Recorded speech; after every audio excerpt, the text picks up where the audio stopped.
कांग्रेस की मैम कांग्रेस के वरिष्ठ नेता है अलका लांबा जी। मैम आपसे जानना चाहूँगा, कल सुप्रीम कोर्ट की 2 जजों की बेंच ने ये बोला हरियाणा में हिंसा के बाद कि सरकार को देखना चाहिए कि किसी भी तरह के जुलूस में या धार्मिक कार्यों में इस तरह का हिंसा ना हो, जिसके ऊपर सरकार ने हलफनामा दायर आज करेगी। तो जिस तरीके का माहौल बन रहा है 24 से पहले, कांग्रेस इस बात को किस तरीके से जनता के बीच रखने वाली? आप मुझे बताइए, क्या किसी सुप्रीम कोर्ट को, किसी सरकार को ये बातें बताने की भी जरूरत है कि हिंसा ना हो, हेट स्पीच ना हो तो कार्रवाई करिए? ये बताने की भी जरूरत थी? ये तो शर्म से डूब मरने की भाजपा की डबल इंजन सरकार के लिए बात है कि आपको क्या करना है, आपका राजधर्म क्या है, वो सुप्रीम कोर्ट को आपको बार बार फटकार लगाकर बताना पड़ रहा है।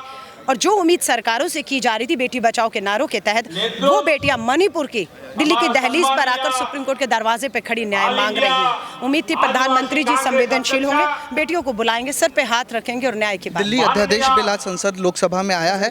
मैम आखिरी सवाल, बीजेडी और वाईएसआर कांग्रेस ने समर्थन कर दिया है, तो दिल्ली अध्यादेश पे अब सरकार जो केंद्र का अध्यादेश है वो पास हो जाएगा, उसके बाद क्या परिवर्तन होने वाले? आप चांदनी चौक से विधायक रही हैं, दिल्ली के तबादला और ट्रांसफर।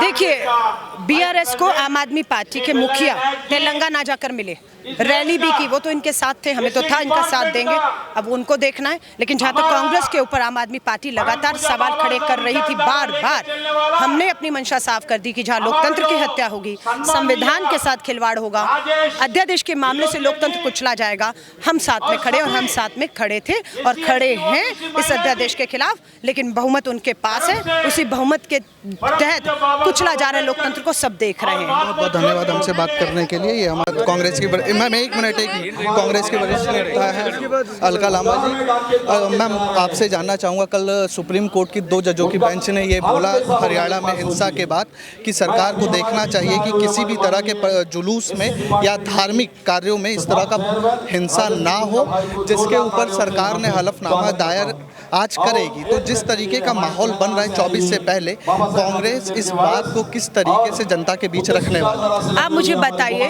क्या किसी सुप्रीम कोर्ट को, किसी सरकार को ये बातें बताने की भी जरूरत है कि हिंसा ना हो, हेट स्पीच ना हो तो कार्रवाई करिए? ये बताने की भी जरूरत थी? ये तो शर्म से डूब मरने की भाजपा की डबल इंजन सरकार के लिए बात है कि आपको क्या करना है, आपका राजधर्म क्या है, वो सुप्रीम कोर्ट को आपको बार बार फटकार लगाकर बताना पड़ रहा है। और जो उम्मीद सरकारों से की जा रही थी बेटी बचाओ के नारों के तहत, वो बेटियां मणिपुर की दिल्ली की दहलीज पर आकर सुप्रीम कोर्ट के दरवाजे पे खड़ी न्याय मांग रही हैं। उम्मीद थी प्रधानमंत्री जी संवेदनशील होंगे, बेटियों को बुलाएंगे, सर पे हाथ रखेंगे और न्याय की बात। दिल्ली अध्यादेश बिल आज संसद लोकसभा में आया है।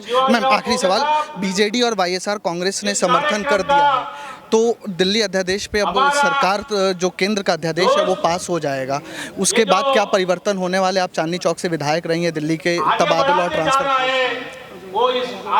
देखिए, बीआरएस को आम आदमी पार्टी के मुखिया तेलंगाना जाकर मिले, रैली भी की, वो तो इनके साथ थे, हमें तो था इनका साथ देंगे, अब उनको देखना है। लेकिन जहाँ तक कांग्रेस के ऊपर आम आदमी पार्टी लगातार सवाल खड़े कर रही थी बार बार, हमने अपनी मंशा साफ कर दी कि जहाँ लोकतंत्र की हत्या होगी, संविधान के साथ खिलवाड़ होगा, अध्यादेश के मामले से लोकतंत्र कुचला जाएगा, हम साथ में खड़े, और हम साथ में खड़े थे और खड़े हैं इस अध्यादेश के खिलाफ। लेकिन बहुमत उनके पास है, उसी बहुमत के तहत कुचला जा रहा है लोकतंत्र को, सब देख रहे हैं। बहुत बहुत धन्यवाद हमसे बात करने के लिए। ये